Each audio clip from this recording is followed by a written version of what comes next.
Hello everyone, welcome back. So now we have again launched the PYQ program जो कि हमने last year भी किया था and you have seen that कि almost 21-22 क्वेश्चंस PYQ से आए हैं और आप देख सकते हैं because that video is also there out and I got a lot of messages in terms कि सर PYQ की understanding बन गई.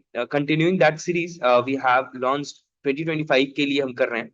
इस बार we have modified a little. पहले क्या था कि देयर वाज अ रिक्वेस्ट कि सर वो रिवाइज कहाँ से करें.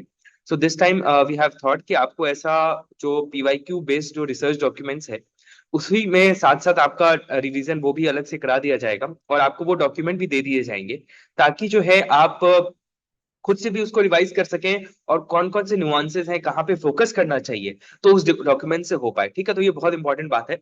और साथ ही साथ one thing which I have thought कि जैसे हर टेस्ट का जो हम डिस्कशन करेंगे तो उस टेस्ट में will be discussing two codes. ध्यान दीजिएगा, will be discussing two codes जो यूपीएससी या तो जीएस पेपर 4 में आ रखा होगा या एसए में आ रखा होगा और उसका एक ब्रीफ एनालिसिस कर लेंगे कि ताकि we are in touch with codes and other things also and we'll be able to brainstorm on those topic also. तो साथ साथ प्रीलिम्स का तो हम कर ही रहे हैं और मेंस का जैसे just it will hardly take 5-6 minutes and it will be give you an insight कि धीरे धीरे खाइएगा तो you will be able to retain those things much better. ठीक है, तो I am sharing the screen, give me a moment for that. Right, ठीक है. तो हम देखते हैं what we are going to do. देखिए ये जो है पहला टेस्ट है. I hope you have done the test. और इस टेस्ट का एनालिसिस का फायदा तभी है जब आपने टेस्ट कर लिया. एक बार ऊपर ऊपर भी आपने टेस्ट कर लिया तो आपको जो थॉट प्रोसेस है दैट विल हेल्प यू और इस टेस्ट के थ्रू जो है you will be able to analyse what mistakes you have done. इसको सोच कैसे सकते थे इफ अगर आपको आंसर नहीं आता, if you don't know the answer, how to attempt those questions, ये सब वाली चीजें. ठीक है, so this is the first test. So Shri Ganesh करते हैं, this is the first test और इसी तरह हम लोग काफी टेस्ट करते जाएंगे आगे धीरे धीरे. नाउ तो आपको फॉर्मेट पता है. फॉर्मेट है कि आपको टेस्ट सीरीज जो है सिर्फ पीवाईक्यू बेस्ड दिया जाएगा, उसका एनालिसिस किया जाएगा. और अगर आपने रिसर्च डॉक्यूमेंट के लिए जो है अलग से एनरोलमेंट है तो उसमें क्या है, क्योंकि उसमें आपको रिसर्च डॉक्यूमेंट आपको समझाया जाएगा और उसमें क्या क्या इंपॉर्टेंट बातें हैं वो दी जाएगी. ठीक है, साथ ही साथ you will be able to get कि आपको मान लीजिए you are not very discipline और जनरली होता है नॉट डिसिप्लिन की. I would put it somewhere something other, क्योंकि if you have so many other works to do, आप अगर आप बहुत सारी चीजें कर रहे हैं तो हो सकता है कि you are not able to track your progress in how many PYQs have you done. ठीक है, तो इसके लिए एक्सक्यूज मी, तो इसके लिए क्या है कि हमने एक स्टूडेंट वाइज जो है एक एक्सेल सीट बनेगा जहां पे हम ट्रैक करेंगे कि आपने कितने टेस्ट दिए हैं, नहीं दिए हैं, क्या दिक्कत आ रही है. Will be connecting with you. ठीक है, पर्पस क्या है कि आपको जो है जो अपना नोटिफिकेशन है, प्रीलिम्स नोटिफिकेशन, उससे पहले तक जो है आपका पीवाईक्यू कंप्लीट कर दिया जाए. ठीक है, तो ये हमारा पर्पस है. ठीक है, तो अभी देखते हैं जैसे यहाँ पे मार्क्स क्वेश्चन इटरेशन पे अगर मान लीजिए ये अलग अलग तरीके से लोगों ने अपने हिसाब से करते हैं. फॉर एग्जांपल जिनको फर्स्ट सारा चीज आ रहा होता है, मतलब 100% श्योर होते हैं, फिर 50-50 होते हैं या 3 ऑप्शन नहीं आते, एकदम ही नहीं आता. ठीक है, तो इससे पेपर एनालिसिस करते रहिएगा, अपना सिंबल्स हो सकता है जिससे आपको पता चलेगा कि आपकी एक्यूरेसी क्या है और ये बढ़ते जाएगा in due course of time. So let's start. पहला जो है कोट डिस्कस करेंगे. हमारा कोट क्या है? Every work has to pass through hundreds of difficulties before succeeding. Those that persevere will see the light of sooner or later. ये स्वामी विवेकानंद जी का coat है. ये जीएस पेपर 4 2021 में ये सवाल आ रखा है. ठीक है, तो अगर यही सवाल मान लीजिए अगर एसए में आ जाए तो क्या क्या वेरियस डायमेंशंस है उसको डिस्कस कर सकते हैं. अगर मान लीजिए मतलब आप किस में, मैं सोच रहा हूँ कि इसको आप कैसे इस क्वेश्चन को एड्रेस करेंगे. अलग अलग डायमेंशन में क्या क्या हो सकता है. एवरी वर्क, वर्क क्या हो सकता है. आप ये लीडर्स, पर्सनालिटीज, नेशंस, लीडर का कोई वर्क, नेशन का कोई वर्क, इंटरनेशनल कोई वर्क, स्पोर्ट्स में ऐसा कुछ, तो आप सभी अलग अलग डायमेंशन में दे सकते हैं. फॉर एग्जांपल लीडर में तुम आप लिख सकते हैं कि नेल्सन मंडेला ने 27 साल तक परसिवियर किया to end apartheid in South Africa. उसी तरह स्टीफन हॉकिंस का एग्जांपल दे सकते हैं जिन्होंने इतना परसिवियर किया और he is diagnosed with ALS but continued groundbreaking work in physics. Japan as a nation का एग्जांपल दे सकते हैं कि जापान ने भाई अपना rebuilt its economy and infrastructure after world war two becoming a global economy.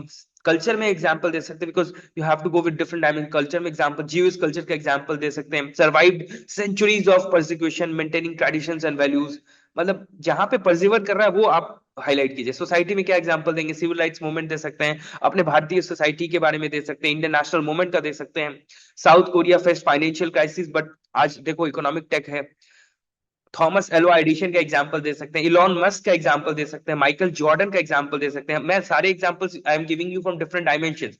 Elon ये Michael Jordan का एग्जांपल आप स्पोर्ट्स से दे सकते हैं, एजुकेशन में आईआईटी का दे सकते हैं, लिमिटेड रिसोर्सेज हैं फिर भी प्रेस्टिजियस इंस्टीट्यूशन है ग्लोबली। एनवायरमेंट में जादव पाइंग का दे सकते हैं कि परसिवर किया, आर्ट एंड लिटरेचर हो गया। इसी तरह सुक्रेट्स का दे सकते हैं एथिक्स में कि उन्होंने परसिवर किया। तो पर्पस क्या है, किसी भी ऐसे क्वेश्चन जो ऐसे में है तो you have to take think from different dimension, और हर एक डायमेंशन में एक एक एग्जांपल आप प्रिपेयर कीजिए और उसके बाद इसको ब्रेनस्टॉर्म करके आपको लिखना है तो आप लिख सकते हैं, ठीक है। तो ये आपको कब आया, जीएस पेपर फॉर 2021 में। Every work has got to pass through hundreds of difficulties before succeeding and those who persevere will see the light of sooner और लेटर। मतलब आपको परसिवरेंस चाहिए। This is a very apt quote considering that we are starting a series of PYQs जहां पे आपको persevere करना पड़ेगा। कभी कभी लगे यार क्या ही है, छोड़ देते हैं, पीवाईक्यू देख रखा है, बट पॉइंट है कि देख रखा है और उसी टाइप के क्वेश्चंस आते हैं। आपको वो लैंग्वेज पकड़ में आएगा। If you are able to understand the language of UPSC prelims then you will be able to understand new questions of the prelims. आप वो भावना आप समझ पाएंगे, समझ रहे हैं, वो यूपीएससी की भावना आप समझ पाएंगे जिसकी वजह से आप नए क्वेश्चंस टैकल कर सकते हैं। और ये एक्सरसाइज अगर आप खुद भी करें तो भी, but that you have to be very consistent with that, ठीक है। तो अब हम लोग आगे क्वेश्चंस पे बढ़ते हैं। अब ये जो है फर्स्ट जो पॉलिटी का टेस्ट है in India, if a religious sect और community is given the status of a national minority, अगर नेशनल माइनॉरिटी का स्टेटस दे दिया गया है, what special advantage it is entitled to. क्या है इसमें, कह रहा है कि ये it can establish and administer exclusive educational institute. सही बात है, आर्टिकल 29 30 जो है माइनॉरिटीज वाला 30 वाला था, ठीक है। फंडामेंटल राइट उसको देख लेते हैं। The president of India automatically, आप अब एक अलग नोटबुक रखिए, वहां पे लिखिए कौन कौन से वर्ड आएंगे यूपीएससी में, तो आपको थोड़ा सा दिमाग में बत्ती जलनी चाहिए। एंड इसको ऐसे प्रिपेयर कीजिए, एक ब्लैंक शीट लीजिए और एग्जाम के जस्ट पहले आप उसको रिवाइज करके जाएंगे, ठीक है। तो उसमें लिख लीजिए ऑटोमेटिकली। अगर यहाँ पे ऑटोमेटिकली दे दिया है देन रेड फ्लैग, देखते हैं कि अब सही ऑटोमेटिकली नॉमिनेट्स अ मेंबर, ऐसी कोई बात नहीं है ना, ये कट जाएगा तो टू कटा, ये हो गया। It can derive benefits from the, अरे इट कैन डिराइव, हाँ बेनिफिट्स क्यों नहीं डिराइव कर सकता, ऑब्वियसली इट कैन डिराइव, मतलब इसको गलत करने का कोई सेंस ही नहीं बनता, तो आंसर क्या हो जाएगा, सी, ठीक है। कंसीडर फॉलोइंग इसमें under DPSP inside in the constitution of India. अब क्या है, securing for citizens uniform civil code article 44 याद रहना चाहिए, डीपीएसपी और फंडामेंटल राइट्स, ठीक है। ऑर्गेनाइजिंग विलेज पंचायत है, अली बाबा 40 चोर, वहां पे 40 दिखेगा, वही कॉटेज इंडस्ट्री, ये सब सही है। अब पॉइंट है इसमें से क्या कह रहा है, क्वेश्चन पर विच of the following Gandhian principles, भैया गांधीयन प्रिंसिपल्स, ठीक है। तो वन जो है वो गांधीयन प्रिंसिपल नहीं था, ठीक है, वन जो है गांधीयन प्रिंसिपल नहीं था, तो वन हटा दीजिए। अब देखें ये ऑर्गेनाइजिंग विलेज पंचायत है, promoting cottage industry, securing all workers reasonable leisure and cultural opportunities, नहीं, तो ये सब लिबरल वाला था, तो 2 और 3 जो है अपना आंसर हो जाना चाहिए, ठीक है। देखते हैं, which of the following is are among the fundamental duties of citizen let down in the Indian culture. Simple सवाल है, एकदम याद होना चाहिए। रिच कल्चर है, वीकर सेक्शन, अब देखो क्या है, to protect the weaker section from the social injustice. Flow में लगेगा कि ये भी तो हो सकता है, पर आप फंडामेंटल ड्यूटीज पढ़ेंगे तो भैया ये नहीं है, तो लिखा है जो लिखा है, ठीक है। साइंटिफिक टेम्पर लिखा हुआ है 51 AH, याद रहना चाहिए। एच से मैं हाइजेनबर्ग को याद करता हूँ, हाइजेनबर्ग बहुत बड़े फिजिक्स के साइंटिस्ट थे, इसलिए साइंटिफिक टेम्पर मैं वहां से याद करता हूँ, ठीक है। To strive excellence towards all spheres of individuals and collective effort, सही बात है। ये तो आंसर क्या हो जाएगा, 134, आंसर है 134, ठीक है, सिंपल आंसर है। इसमें आपको पता होना चाहिए, अभी लॉजिक और तुक्का नहीं लगाना है, क्योंकि अभी पॉलिटी चल रहा है। पॉलिटी में क्या है कि कुछ कुछ चीजें you should remember by fact, as a matter of fact you should remember, है ना। अगर as a matter of fact नहीं तो आपको लगे कि हाँ यार ये भी तो ड्यूटी लग ही रहा है, पर ऐसा बात नहीं है। You have to go through the article 51A and you have to see what are the things that has been mention, आपको याद हो जाना चाहिए, ठीक है। According to the Constitution of India, which one of the following are the fundamental for the governance of the country? अब देखो article 38 में साफ साफ लिखा हुआ है डीपीएसपी में कि भाई इसको ध्यान में रखते हुए वेलफेयर स्टेट की तरह बनाना है, ठीक है। तो एकदम डाउट नहीं होना चाहिए, हर बार ये सवाल आता है और ये सवाल, ऐसे सवाल गलत नहीं होने चाहिए, ठीक है। आगे आते हैं। Economic justice as one of the objectives of the Indian constitution has been provided in, कहां दिया हुआ है भाई? इकोनॉमिक, अगर प्रियम्बल याद करोगे, justice social economic and political, तो प्रियम्बल तो हो ही गया, तो प्रियम्बल है, इसमें प्रियम्बल है, तो ये दोनों हटाओ, ठीक है। और उसके बाद आपको इकोनॉमिक जस्टिस जो है आपको डायरेक्ट डीपीएसपी में भी दिया हुआ है 45 46 में, आप देखिए वहां पे जो है इकोनॉमिक जस्टिस के बारे में बात कर रखा है, तो साफ साफ आंसर क्या हो जाएगा? बी हो जाएगा, ठीक। अब जो है consider the following statement regarding DPSP of the policy. अब देखो पहले क्या करना है, जैसे ही क्वेश्चन आए तुरंत अगर करेक्ट लिखा हुआ है तो करेक्ट घेर दो, है ना, you should circle the correct first. अब क्या करेंगे, the principle spell out the socio economic democracy in the country, ठीक है, सही लग रहा है, socio economic democracy in the country पे। The provisions content in this principle are not enforceable by any court, यही बात बार बार पूछेगा, बार बार पूछेगा, ठीक है। आंसर क्या हो जाएगा? सी हो जाएगा, ठीक है। Which principle among the following was added? अब देखो बहुत इंपॉर्टेंट, 42nd कॉन्स्टिट्यूशनल अमेंडमेंट के बाद डीपीएसपी में क्या क्या ऐड किया गया था, ठीक है। अब देखो यहाँ पे equal pay for equal work, यहाँ पे 39C ऐसे कुछ था ये। अब देखो ये क्वेश्चन जो है 2017 में, 2023 में या 22 में फिर से आ गया कि कहाँ लिखा हुआ है, सिर्फ ऐसे लिखा हुआ है, ठीक है। पार्टिसिपेशन आर्टिकल 43A, तो ये ऐड किया गया था, याद है मुझे। वेपा हो गया, WEP ये कहते हैं, वर्क एजुकेशन पब्लिक असिस्टेंस, वेपा article 42, securing living wage and condition of worker, तो आंसर क्या होगा ये। और भी देख लो 42nd कॉन्स्टिट्यूशन अमेंडमेंट में क्या किया, 48A में मतलब कि वाइल्ड लाइफ वगैरह ये सब भी किया हुआ है, ठीक है। तो एकदम जो 42nd कॉन्स्टिट्यूशन अमेंडमेंट में क्या क्या किया है वो सब देख सकते हो, ठीक है। In the context of India which one of the following is the correct relationship rights and duties? Rights and duties में करेक्ट रिलेशनशिप क्या है भाई? Rights are correlated with duties, सही लग रहा है, but still we have to read all the options. एक और लर्निंग कि भाई सारा ऑप्शन पढ़ना है, ये भी नोट डाउन कर लो, सारा ऑप्शन पढ़ना है आपको, even if you know the answer is the first. हम लोग यूपीएससी प्रीलिम्स में क्या है ना, what we do, we don't try to find the correct answer, we try to eliminate which can not be the answer, right. इससे आपकी गलती जो है बहुत कम होगी, ठीक है। Now rights are correlated with duties, rights are personal and hence independent of society, एकदम बेकार बात, independent of society and duty हो ही नहीं सकता। Rights not duties are important, भाई ड्यूटीज इंपॉर्टेंट नहीं है, एकदम बेकार बात।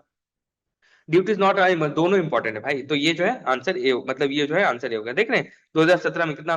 तो अब आप समझ रहे होंगे कि आसान आसान सवाल, ऐसे ही सवाल दैट जो अभी टफनेस बढ़ा है, पर यही सब अंडरस्टैंडिंग से धीरे धीरे आप देखेंगे हम लोग सारा सवाल करेंगे पीवाईक्यू के, तो नहीं गेट एन अंडरस्टैंडिंग कैसे सवाल आ रहे हैं, ठीक है। Which one of the following statements is correct? Rights are claims of the state against the citizens. Rights are claims of the state लिख दिया यार, rights claims of the citizens against the state होना चाहिए ना यार, ये तो गलत हो गया। Rights are privilege which are claims, है ना, privilege incorporated, rights are claims. देखो सिंपल सी बात है, इन दोनों में से एक आंसर होना चाहिए आपको। एक और तीसरा बात कि अगर सिमिलर स्टेटमेंट्स हैं और उसमें जस्ट एक दो वर्ड का आंसर इधर उधर किया हुआ है, तो इसका मतलब वही दोनों में से कोई आंसर होगा, ठीक है। तो आंसर क्या हो गया? सी हो गया। Which one of the following are envisaged by the right against exploitation in the Constitution of India? Rights against exploitation in the Constitution of India मतलब क्या? अब देखते हैं, आर्टिकल 17 है ना, सॉरी, राइट अगेंस्ट एक्सप्लॉइटेशन, ये अनटचेबल। राइट्स अगेंस्ट एक्सप्लॉइटेशन क्या था? ये 24-25 था, फोर्स लेबर और फोर्स लेबर नहीं होना चाहिए, और चाइल्ड लेबर और ट्रैफिकिंग वगैरह, ठीक है। तो prohibited traffic of human labour, ये तो सही लग रहा है, ठीक है। ये तो आर्टिकल 17 है। Protection of interest of the minorities अभी देखे हैं, वो 29-30 वाला सब था। Prohibition of the employment of the children factories, ठीक है। तो आंसर क्या हो गया? 1 और 4, सिंपल सा आंसर है, फंडामेंटल राइट्स रट लेना है।